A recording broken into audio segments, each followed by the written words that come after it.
সম্মানিত মুসলমান বাবাজিরা, দ্বিতীয় নাম্বার ব্যক্তি ছিল যার মাথায় চুল নাই।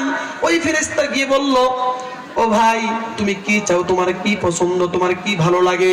ওই ব্যক্তি বলল, ভাই আমার মাথায় চুল নাই, মানুষ আমাকে পছন্দ করে না, মানুষ আমাকে দেখলে নাক সিকটায়, আমার ভালো লাগে না, মাথায় চুল না থাকলে কি চেহারাটা ভালো লাগে?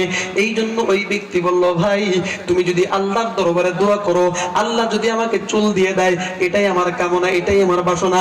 ওই ফেরেশতা আল্লাহর দরবারে দোয়া করা শুরু করলো, আল্লাহ তোমার এই বান্দাকে নতুন চুল দিয়ে দাও। আল্লাহ সঙ্গে সঙ্গে তার মাথায় নতুন চুল দিয়ে দিল। সুবহানাল্লাহ। ওই ফেরেশতা দোয়া করার সঙ্গে সঙ্গে নতুন চুল গজায় গেল। এবার ফেরেশতা ডাক দিয়ে বলে, ভাই তোমার আর কি লাগবে?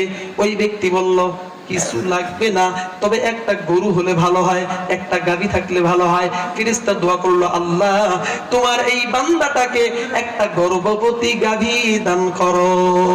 সঙ্গে সঙ্গে আল্লাহ পাক রব্বুল আলামিন ওই ব্যক্তিকে একটা গর্ভবতী গাভী দান করলো। এবার ওই ফেরেশতা চলে গেল 3 নাম্বার ব্যক্তির কাছে। 3 নাম্বার ব্যক্তি ছিল অন্ধ, ওই ব্যক্তি চোখে দেখতে পারে না। ওই ব্যক্তির কাছে ফেরেশতা গিয়ে বলল, ভাই তোমার কি লাগবে, তোমার কি পছন্দ, তোমার কি ভালো লাগে? ওই ব্যক্তি ডাক দিয়ে বললাম, ও ভাই আমি 2 চোখ দিয়ে আমার মা বাবাকে দেখতে পারি না, আমার স্ত্রীকে দেখতে পারি না, আমার সন্তানাদিকে দেখতে পারি না, আল্লাহ তাআলার নিয়ামত গুলো দেখতে পারি না, দুনিয়া দেখতে পারি না। এই চোখ দুটো যদি আমি আলো ফিরে পাইতাম, এই চোখ দিয়ে যদি আমি দেখতে পারতাম, তাহলে আমার খুব ভালো লাগতো। এটাই আমার পছন্দ, এটাই আমার কামনা, এটাই আমার বাসনা। এবার ফেরেশতা আল্লাহর দরবারে দোয়া করলো, আল্লাহ তুমি তোমার এই বান্দার চক্ষুদ্বয়ের মধ্যে আলো দিয়ে দাও, চক্ষুদ্বয় সুন্দর করে দাও। এবার আল্লাহ পাক রব্বুল আলামিন ওই অন্ধ ব্যক্তির দৃষ্টি শক্তি ভালো করে দিল।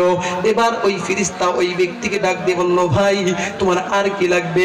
ওই ব্যক্তি ডাক দিয়ে বলল, ভাই দুনিয়াতে আমার চোখ ছিল না, তোমার কারণে আল্লাহ পাক আমাকে চক্ষু দৃষ্টি দিয়ে দিছে, আমার চোখে আলো ফিরিয়ে দিছে, আমার আর কিছু লাগবে না। কারণ দুনিয়াতে যার হাত আছে, যার চোখ আছে, যার দিমাগ আছে, যার বুদ্ধি আছে, যার শরীর পিণ্ডা ভালো আছে, ওই ব্যক্তি কোনোদিন ফকির হইতে পারে না। কথা বলে ঠিক কিনা? যার হাত পা চোখ বুদ্ধি সবকিছু ঠিক আছে, ওই ব্যক্তি গরিব হতে পারে না।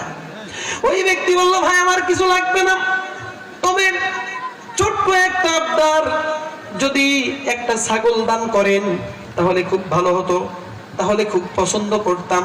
এবার ওই ফেরেশতা আল্লাহর দরবারে দোয়া করলো, আল্লাহ তোমার এই বান্দাকে একটা ছাগল দান করো, গর্ভবতী ছাগল দান করো। আল্লাহ সঙ্গে সঙ্গে তাকে একটা গর্ভবতী ছাগল দান করলো।